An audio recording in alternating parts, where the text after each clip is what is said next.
ijoollee keenya warra afaan oromoo barattan nagumaati. Isaanillee naguma. Har'a ji'oogiraafii freshman kursii unit 1 ilaalla. Viidiyoo unit 1 kun asii akkas ga'uusa kana har'a ilaalla. Itti aansee viidiyoo lammataa unit 2 asumaan dhiyeessa waan ta'eef kafanuma kanaan dhiyeessa waan ta'eef akkasiin jala waliin rukunne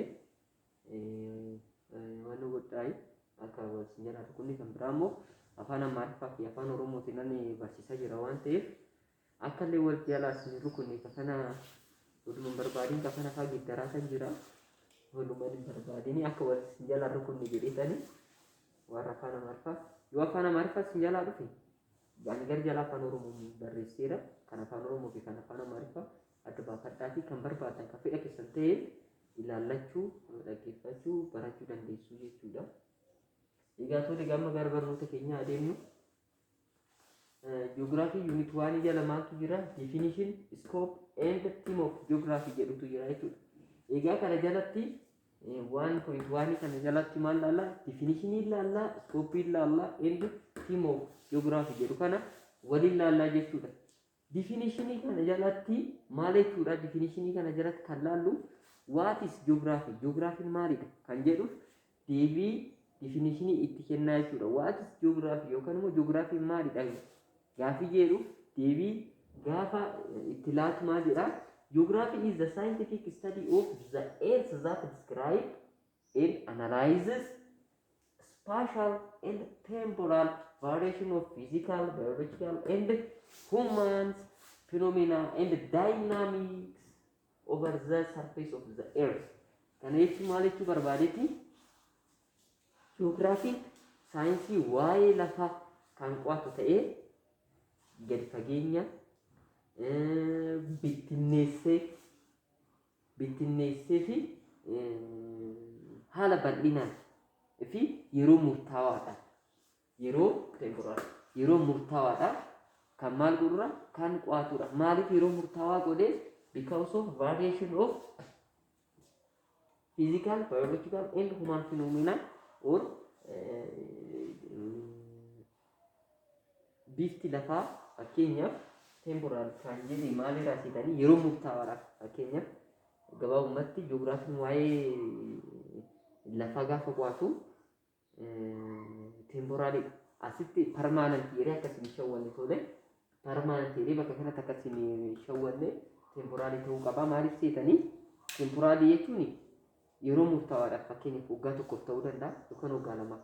Permanent jechuun immoo bara bara kan akkasumatti yeroo dheeraa turu jechuudha. Kun garuu yeroo dheeraan turu ji'oogiraafiin gaafa lafa qo'atu waa'ee lafaa yookaan immoo fakkeenyaaf waa'ee gaara raasdaashin gaafa qo'atu dhaqee kan barana qo'ate bara dhuftu hin tajaajilu. Maaliif seetanii tokkoffaa jijjiiramoonni adda addaa waan mudataniif jijjiiramoota hedduutu mudachuu danda'a. Fakkeenyaaf raasdaashin gubbaarratti volkaanoon inni qo'atee galee booda raasdaashin akkana kana jedhee erga inni barreessee booda bakka gabaasa dhiyeessee erga dhiyeessee booda torbaniin booda volkaanoon dho'uu danda'a. Yookaan volkaanoon dho'uu danda'a yookaan immoo riganni mukoolii walitti uumamee ibiddi ka'ee bosonni achirra jiru gubachuu danda'a. Yookaan immoo uummanni haala jireenya ofiitiif jedhee bosona achi jiru san ciree mana irratti ijaaree magaalaa taasisuu danda'a. Akkasuma lafti sigigaannaan lafaa uumamuu danda'a. Denudation and peneplate jedhaman sun uumamuu danda'u jechuudha. Kanaaf maalidha temporaaliidha jechuudha yookaan intervaalii tokko gidduutti intervaalii wayiitiif tajaajila malee permanentii ta'uu hin danda'udha. Kan biraa immoo iskooppiidha. Egaa iskooppii wantoonni jedhaman 5tu jira. Isaanis ji'oosfeer, haayidroosfeer, troposfeer, baayosfeer and antroosfeer jedhama. Ji'oosfeer kan jedhamu waa'ee dhagaa fi biyyee kan qo'atu yoo ta'u, haayidroosfeer kan jedhamu qaamileen bishaanii fakkeenyaaf kan akka garbi jira, galaanonni jiru.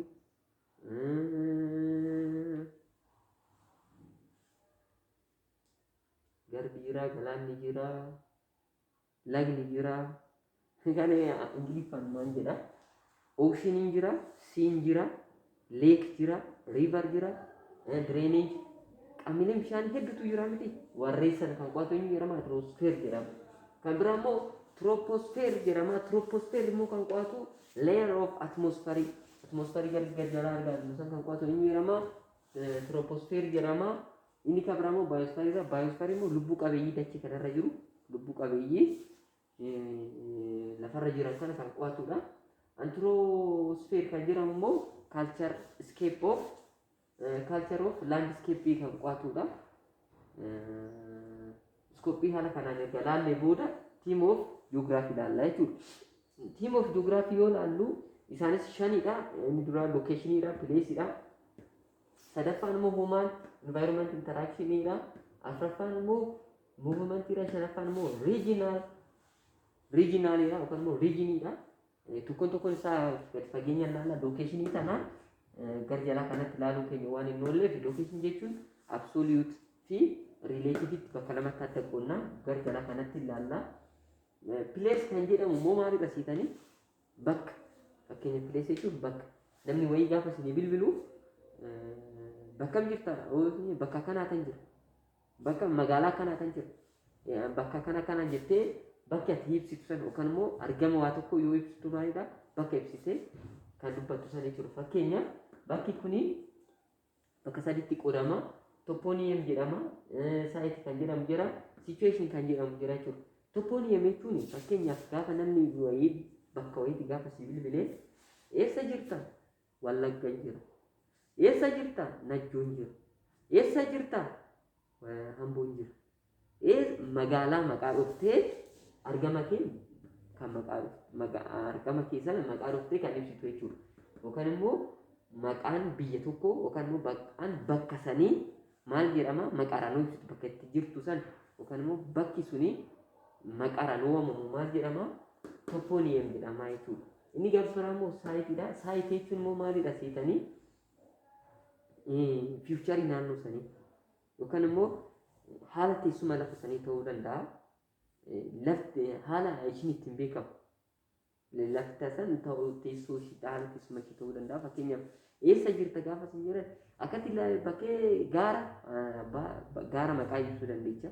Fakkeenyaaf gaafa si bilbilan eessa jirta bakka kinoo akka gaaraa sana bakka akka tulluu cinaan jira tulluu yookaan immoo fooqii dheeraa sana cinaa wanta akkana achi wanta naannoo sun ittiin beekamu yookaan immoo bakka beekama.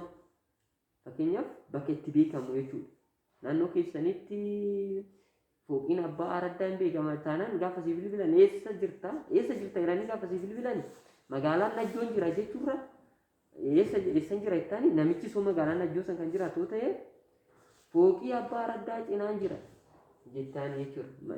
Fiicharii naannoo sanii ibsitee gaafa maqaa dhuftu yookaan immoo fiicharii naannoo sanii irratti hin beekti taatee gaafa dubbattu maal jechuudha saayit jechuudha jechuudha. Situation jechuun immoo taatee naannoo sanitti itti beekamu. Fakkeenyaaf bakka ati jirtu san naannoo sun yeroo mara galaanni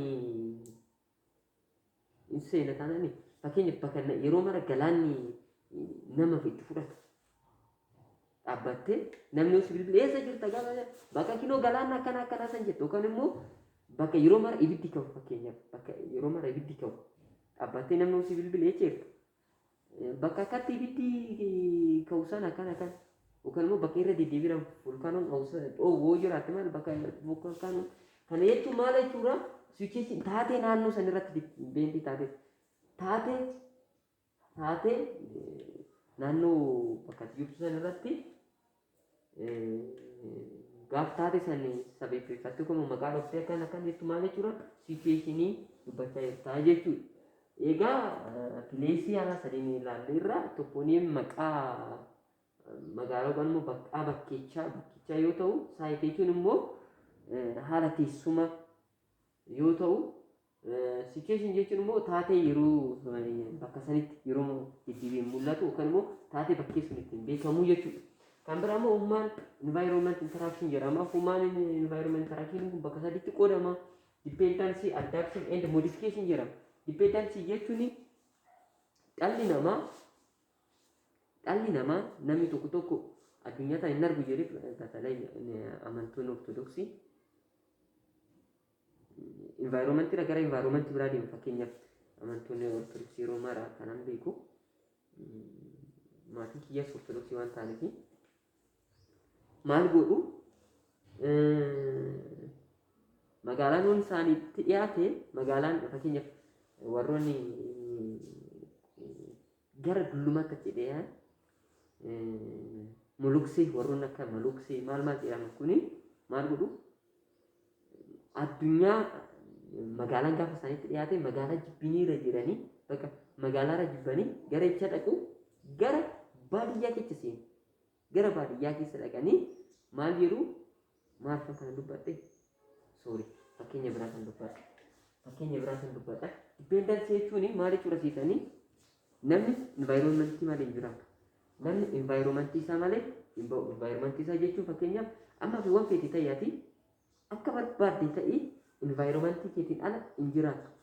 Nyaata itti argatta environmentii irraa, qilleensa itti argatta environmentii, bishaan environmentii, uffannaa environmentii, nyaata waan maraayyuu kan argattu maalidha environmentii. Namni maali environmentii kanaan ala jiraachuu tasumaayyuu environmentii kanaan ala jiraachuu tasumaayyuu hin jiraatu jiraachuu hin danda'u jechuudha. Inni kan biraa immoo addaabsiniidha. Addaabsin jechuun fakkeenyaaf naannoo keetii gara naannoo biraa yoo deemtu fakkeenyaaf namni magaalaa Dirreedawaa jiraatu Dirreedawaan baay'ee ho'itii yookaan immoo Adaamaa jiraatu tokko baay'ee ho'itii oduu asii fuutee gaara wayitirra yookaan raasdaashin akkaababii naannoo gaaraarra bakka gar malee qorru kan oduu jiraachistee nama sanii namni sun maal godha ittiin beeku. Haala duraanii isaan itti ho'a keessa ture waan ta'eef qorra kan hin beeku waan ta'eef yoo danda'amaa ta'e badee gala yookaan garuu murteessaa yoo ta'e bakkee haalli jiraatu sun murteessaa waan ta'eef yookaan isa dirqisiisu ta'e maal godhutti ka'a naannoo sana qilleensa haala naannoo sanii barachuutti of ka'a. Qilleensa naannoo san jiru of barsiisutti addaatti godhutti ka'a jechuudha. Inni kun immoo maalidha ofiif haala addaabsin jiru kan ofiif barachuutti ka'a jechuudha. Ofiif haala naannoo sanii simacha of simu sammuu fi amansiisee simachuutti ka'a jechuudha. Modification jechuun immoo maalidha? Modification kan jedhamu kun immoo haala naannoo keetii akka naannoo kee jechuudha yookaan immoo environmentii kee haala barbaadde akka ati barbaaddetti haala jireenya keetiif akka tolutti ofii mijeessitee yoo xiqqoo gaara yoo ta'e gadi diigdee maal godhu akka barbaaddetti mijeeffachuu haala naannoo kee jiru sana jireenya keetiif akka bareedutti jechuudha. Biqiltuun dhaabuu yoo barbaadde biqiltuu dhaabdee mancaasoo barbaadde mancaastee haala jireenya keetiif komfortaabel jireenya tolaa ta'e jiraachuudhaaf maal godhura jechuudha ofii keetii mijeessitu suni maal jedhama modification jedhama jechuudha. Inni kan biraa maalidha muuvimantiidha. Muuvimantii jechuun yaadaan ta'uu danda'a gochaan ta'uu taala movement of animal ta'uu danda'a pilaantii ta'uu danda'a bakka sochuma kamiyyuu jechuudha. Sochii kamiyyuu dabalataa jechuudha sochii muuvimantii jedhamu kun. Shanaffaan immoo oriijinaaliidha. Oriijinaalii jedhamtu kun maal jedhee naannoo Oromiyaa, naannoo Amaaraa, naannoo Tigraay jarri sadeen kun hin beekamanii wanti isaan ittiin beekaman nuun beekna hojjennee bira dabarraa. Oriijinaal jedhamtu tuni bakka lamatti qoonnaa formaal and fankishinaali jedhama. Formaal oriijinaal jedhamu sanyiidha. Afaanii amantiidhaan wantoota akkasii yookaan immoo kilimeetiidhaan yookaan immoo haala teessuma lafaatiin wantoonni akkasii kun maaliin jedhama? Formaal riijinaal jedhama. Formaal riijinaal jedhamu. Fankishinaal riijinaal warroonni jedhaman kun immoo maal isaanii? Fakkeenyaaf elektiriikii gaafa mabiraat haayilii ibsaa kennu maal godhaa? Naannoon kennaa fakkeenyaaf gaafa ofiisaatiif jechuudha. Naannoon kunii jedha. Naannoon meegaawaatii guddaa argatudha. Naannoon kunii naannoo meegaawaatii xiqqaa argatudha. Sababa irratti hundaa'ee jechuudha. Ofiisaatiif naannoo ofiif uumanii jechuun wanta irratti fakkeenyaaf sanyii wajjin kan waliin qabanne wanta waliin qabanne garuu wanta ammaan akka jedhe kanaan akka barbaada ileen kun fakkeenya kuni maalidha meegawaayitii ammana haala hojiidhaaf akka itti tolutti kan gruppiiwwan jedhamu kun maal jedhama functional region jedhama inni kan biraa micro and macro jedhama micro jechuun small region yoo ta'u yookaan immoo regionii xiqqoo gaafa ta'u macro jechuun regionii isa guddaa jechuudha. Egaa kana haala kanaan ilaallee kan biraa immoo location ilaalla. Location shape and size kana ilaalla. 1.2 irratti location gaafa ilaallu location bakka lamatti qoonna astronomical absolutely or mathematically jedhama. Inni kan biraa immoo relative jedhama. Relative kan jedhamu kun Itoophiyaan fakkeenyaaf waa'ee Itoophiyaati. Itoophiyaan Sudaan irraa garamitti argamti? Gara bahaa. South Sudan irraa garamitti argamti? North Sudan irraa garamitti argamti? Keniyaa irraa garamitti argamti? Jibuutii irraa garamitti argamti kan jedhamu birqaba. Birqaba jechuudha. Relative jedhamtu sun birqaba jechuudha. Egaa birqaba kana isin gateera isinumti dubbifadhaayi. Ammaan kanan himu maatimaatikaali kanan isinitti agarsiisuu barbaade. Maatimaatikaali gaafa laallu Itoophiyaan eessatti argamti gaafa jennu Itoophiyaan gidduu sarara laatituudii jechuudha. Sarara laatituudii fakkeenyaaf laatituudii kinoo akkatti ilaalla.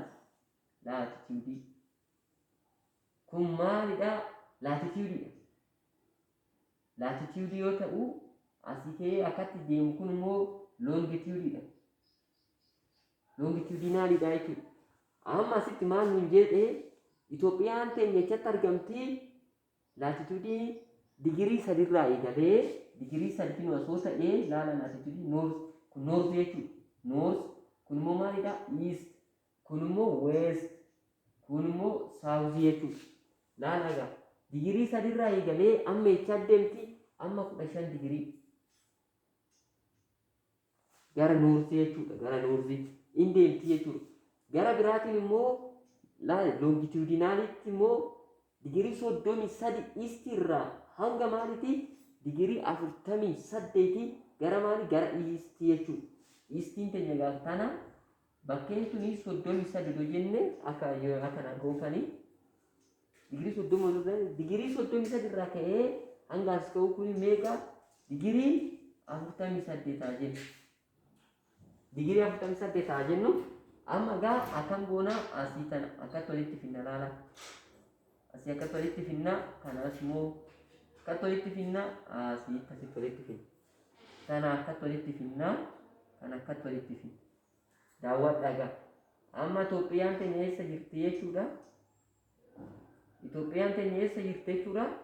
Itoophiyaan teenya hin olaanaa. Itoophiyaan teenya naannoo kana jirti jechuudha. Kana quadratic 1, quadratic 2, third, fourth garuu Itoophiyaan teenya quadraticii meeqa keessatti argamti? Quadraticii isa tokkoffaa keessatti argamti jechuudha. Argitanii? Akkatti jechuudha. Argama Itoophiyaa teenya gaafa ibsinu Itoophiyaan eessatti argamti? Haala kanaan ibsuu dandeenya jechuudha. Kan biraa lokeeshinii Itoophiyaa kana wajjin wal qabatee rakkinni uumamu tokkotu jira. Innis maal jedhama?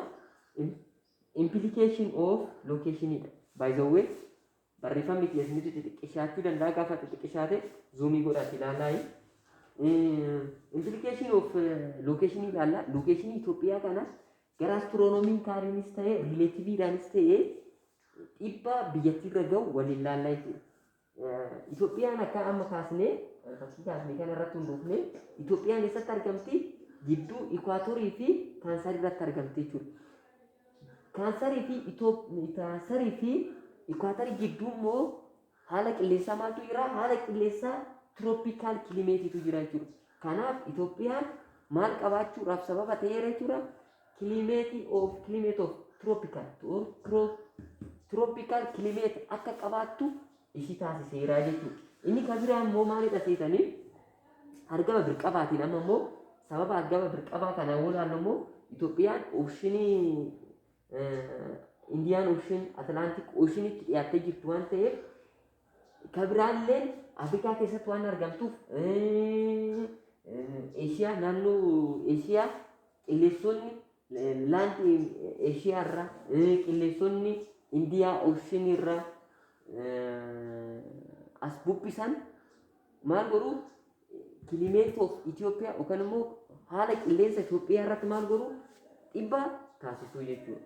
Kabira maalidha seetanii biyyoota ollaa Sudaan maalii harka Afrikaa ibsine kana waliin olloomuu ishii maalidha dhiibbaan irratti ka'ee tokkoffaa soosho kaalcharaal inni kabbataa immoo poolitikaal dhiibbaan akka irra ga'u taasiseera jechuudha. Poolitikaal jiraan kana cuucuu barbaadus jira kan akkatti hidhiibuu barbaadus jira. Kabira immoo soosho kaalcharaal kan jedhamu immoo aadaa biyyoo fi illee aadaa keenya biyya keenya keessatti akka labsamu yookaan immoo kallattiinis kallattiidhaanis aadaan biyya ormaa akka aadaa keenya dhaalu taasisuudhaaf sababa ta'uu danda'aniiru jechuudha. Egaa lookeeshinii haala kanaan laalleerra amma immoo saayiz of Itoophiyaa laallaa. Itoophiyaa bal'inni ishii miliyoona 1,106 iskuweer meetira irratti waa argamu. Naannoon ishii immoo 5,260 kiiloomeetira dhaa jechuudha. Naannoon isaa yookaan immoo baawundariin ishii daangaan naannoon daangaa ishii meeqadha?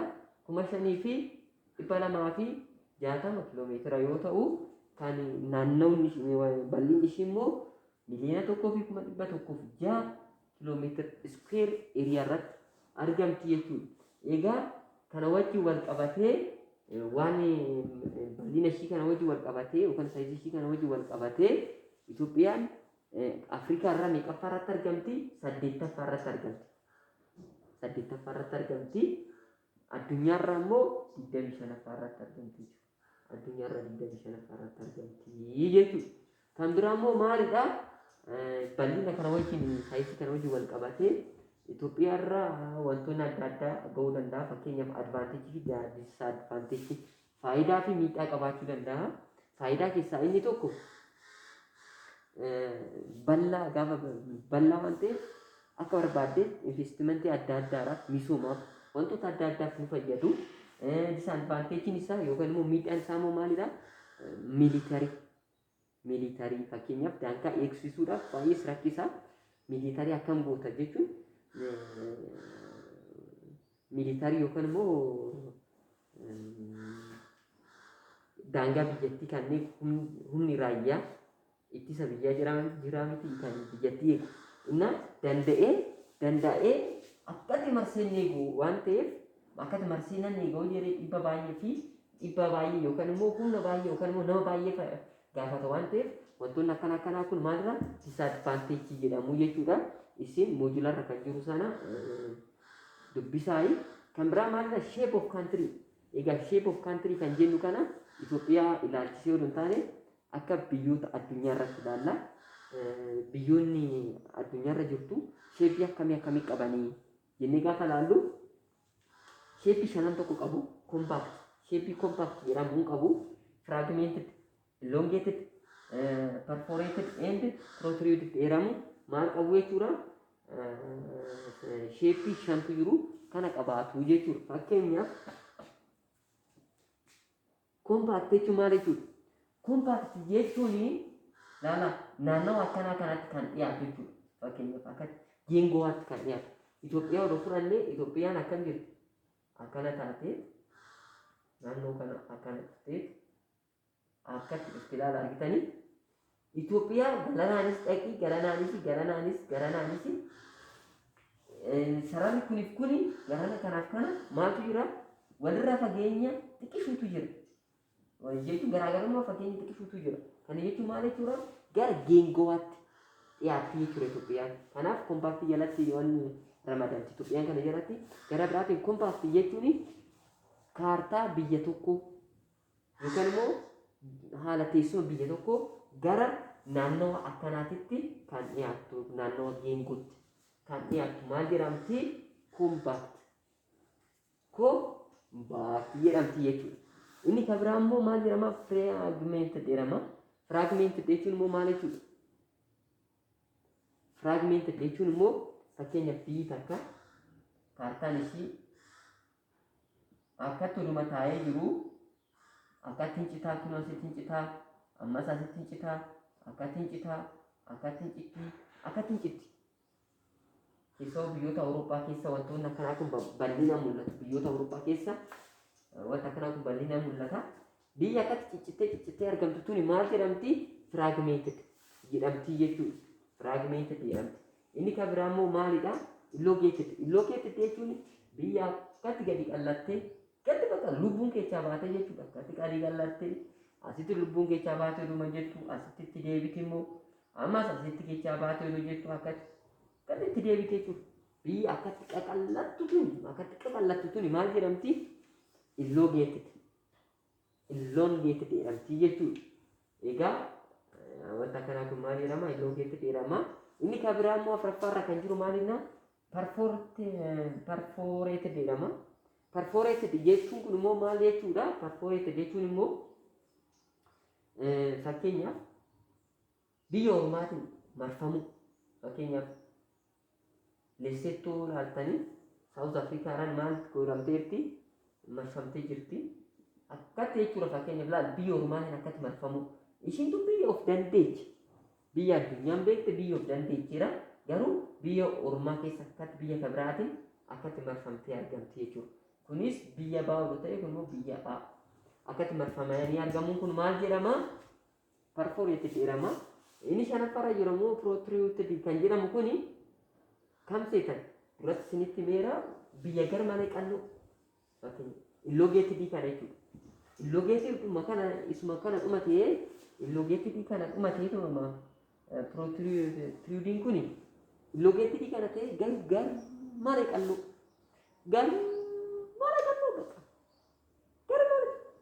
Gar malee qal'oo. Isuma kana jechuudha. Oromoo much too much elongated.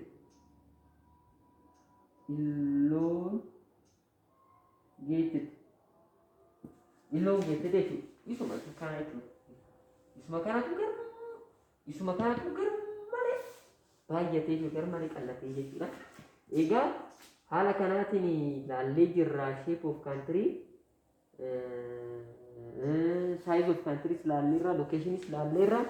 Amma immoo Major School of South in Geography ilaalla. As keessatti maalidha? Wantoota afran tokkotu jira. Major School of South in Geography keessatti inni duraa environmentidha. Wanta sana sirriitti ilaalaa. Environment jechuu barbaadetan nan gabaabse. Environment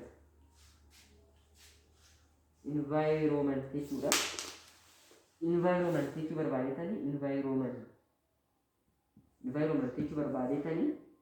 environment determinism kan jedhamu kun maal seetanii duratti asitti waa dubbannee turre dependency adaptation modification jarreen kana wajjin wal fakkaatu. Asitti environmental determinism jechuun maal seetanii environment jireenya kee irratti dhiibbaa taasisu. Oduu jiraachuu wanta tokko gochuu oduu barbaaddu fakkeenyaaf ganamaati shamizii harka muraa yookaan immoo yookaan bakka ganamaati bijaamaadhaan deemuu barbaadda yoo ta'e garuu haalli naannoo sanii akka ati bijaamaan uffannisi taasisa. Garuu malee qorruura kan ta'e bijaamaa san si baafachiisee bindiriibsi akka uffattu si taasisaa jechuudha. Argite maal gara biraatti maal jechuudha? Jireenya kee irratti haala naannoo yookaan immoo naannoon kee yookaan environmentii jireenya kee irratti dhiibbaa taasisu. Jireenya kee irratti maal godhu? Dhiibbaa taasisu jechuudha. Inni kan biraa immoo maalidha? Lammaffaarra kan jiru immoo environment possibilismidha. Environment possibilism kan jedhu immoo amma immoo gara biraatiin faallaa kanaati. Faallaa environment determinismidha.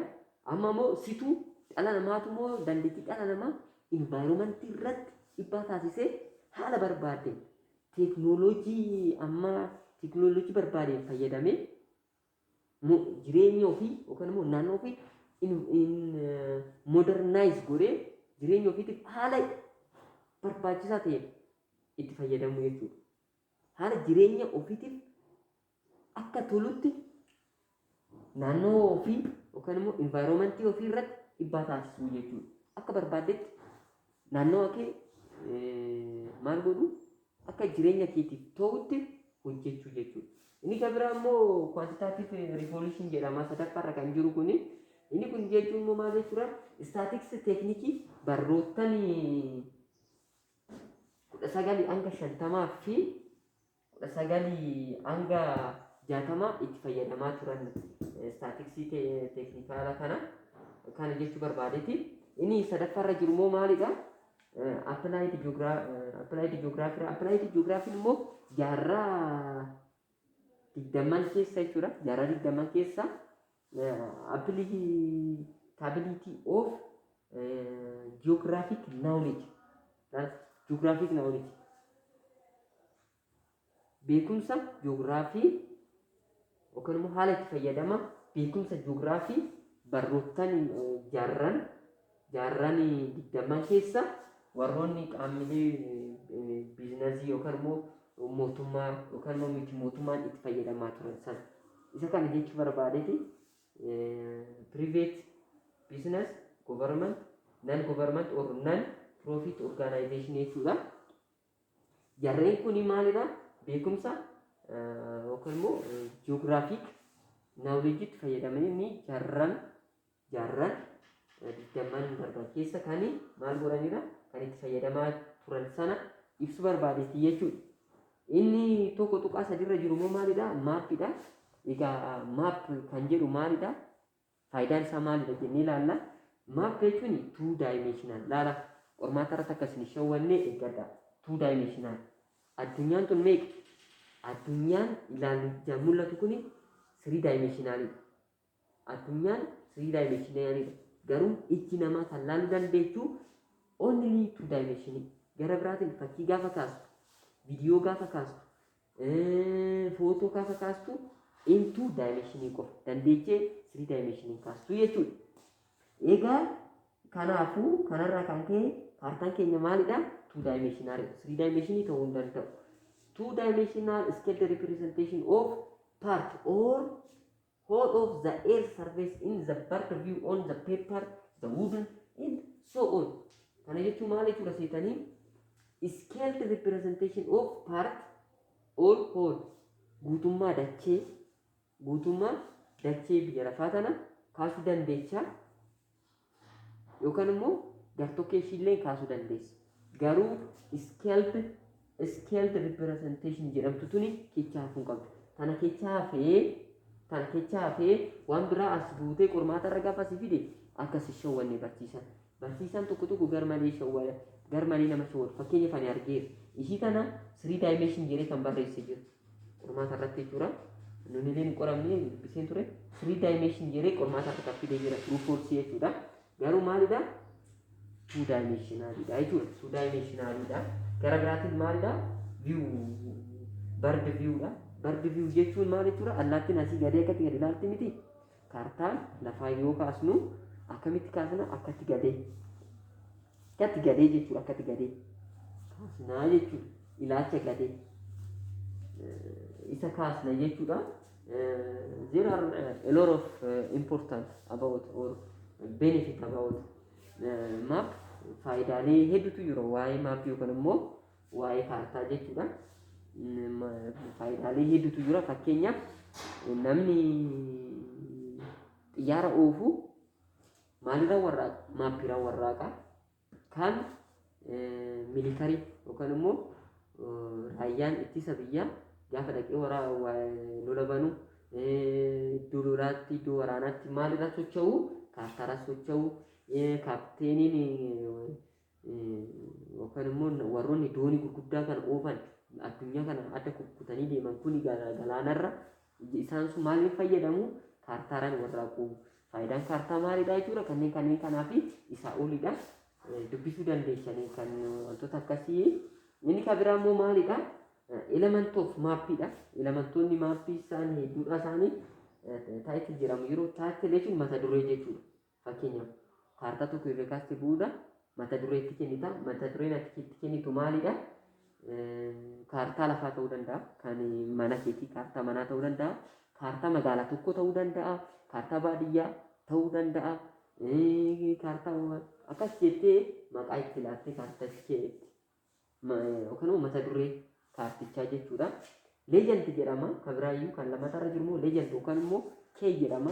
Leejand or kee jedhamu kuni fakkeenyaaf kaartaa keessatti wantoonni akkana akkanaa yoo jiraatte wantoonni kun akkana kun gaafa jiraate gadi ba'ee saanduqa wayii keessatti maal godha? Wanta akkanaa gaara si jechuu danda'a. Gaara. An akkanaa kun immoo garba jedhee gadi ba'ee si teechisaa jechuudha. Wantoonni akkanaa kun alatti garba kaartaraan ala waraqaticha irratti taa'an kun maal jedhamu isaanii? Leejand yookaan immoo kee jedhamu jechuudha. Tulluun tun maalli bakka ibsiti? Tulluun kaartaa keessa jirtu tuni gaara ibsiti. Yookaan immoo wanta akkana godhatu kun sararri kun kaartaa keessatti daandii ibsaa yookaan daangaa ibsaa yeree wanti dubbatu sun maal jedhama? Leejand or kee jedhama jechuudha. Inni kan biraa immoo iskeel. Iskeel jechuun maal jechuudha? Iskeel jechuun fakkeenyaaf tokko 5,000 guddisnee xinneessine tokko 5,000 guddisuu yookaan immoo xinneessuun kun maal jedhama? Iskeel jedhama jechuudha. Kan biraa immoo noorzaarroo jechuun akkatti teessisee akkana godhee noorsa akkatti teessisaa jechuudha. Daangaa gara kaartaa gaafa laaltu gara kaabatti naanna'eeti ilaala. Gaafa laaltu kuni garaan kun kaaba, garaan kun kibba, garaan kun akkana kan jedhee kan maal si liidsi godhu daangaa yookaan daarekshinii kan maal si godhu daarekshinii kan liidsi godhu jechuudha. Kan biraa immoo maarjiin jedhama. Maarjii jechuun end of area end of area bakka sana akkatti jechuudha. Kaartaa kaasuudhaan gaafa kaartaa kaasnu akkatti qopheessuu qabna. Kaartaa kana usuma inneetuma kaasneetuma usuma innee bakkeen kun akkana jennee yoona specific karaa darragnu yookaan specific yoo godhuu baanne nama rakkisaa. Kanaafuu maal qabaachuu qaba?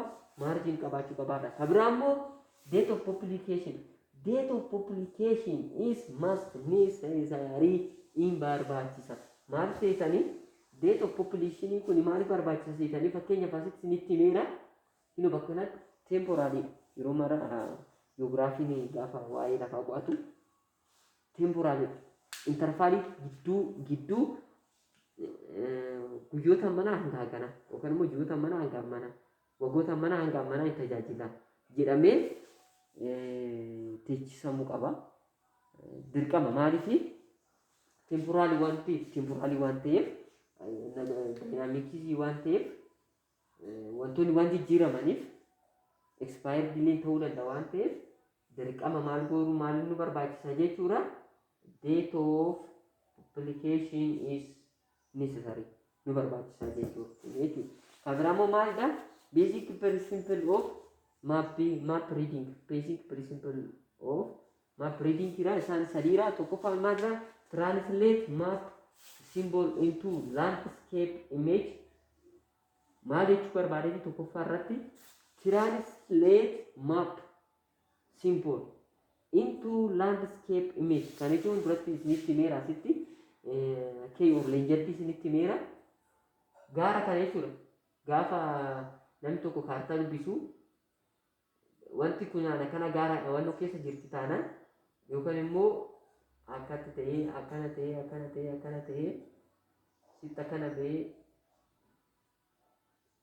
ana kana alaabaan tun jirti taanaan kaartaa keessatti leejandiin isin teechi waan akkanaa kuni gaara jedheetiin barraa. Kee sana hin taa'an kun immoo mana barumsaatti jedhee alatti taa'een barraa. Namichi dubbisu suni dirqama maal godhee dubbisuu qaba? Isa kana itti fayyadamee wanti kun gaara jedhee gaafa tulluu tana kaartaratti argu akka gaaraatti ilaaluu qaba. Kana immoo akka mana barumsaatti ilaaluu qaba. Maaliif biratti? Kaartaa sana keessatti kana hiikee jechuudha. Tasalleen yoo wanni itti baate kana hiikuu qaba. Yookaan immoo keelee jalli tana hiikuu qaba. Simbool isaa gara wannutti hiikuu qabaadha. Inni lammataa immoo maal have knowledge of direction and location of the future on the specific map. Directionii fi locationii bakkichaa beekuu qabaadha. Inni kan biraa immoo sadaffaarra kan jiru knowing grid system give an accurate description of your location jedha. Egaa har'a geography unit waan haala kana fakkaatuun ilaalleerra asumatti xumurutti jirra. Turtuun keessa waan waliin ta'eef baay'ee galatoomaa. Warroonni subscribing godhi subscribe godhi hojjetteetoo ija babaastee nallaalini subscribe godhi hojjettee waan jirin like godhi commenti mee keessa seeni barreessi. Hinduuta harkisirraa cabaa seeni barreessi. Egaa kana fakkaata. Unit 2 immoo jechuudha. Unit 2 haaluma kana fakkaatuun amma kafalma kanaan isin dhiyeessaa akka wal jaalaa isin rukunne asuma nan barreessee asuma nan isin dhiyeessa. Kana fakkaata waan waliin turtaniif turtii gaarii.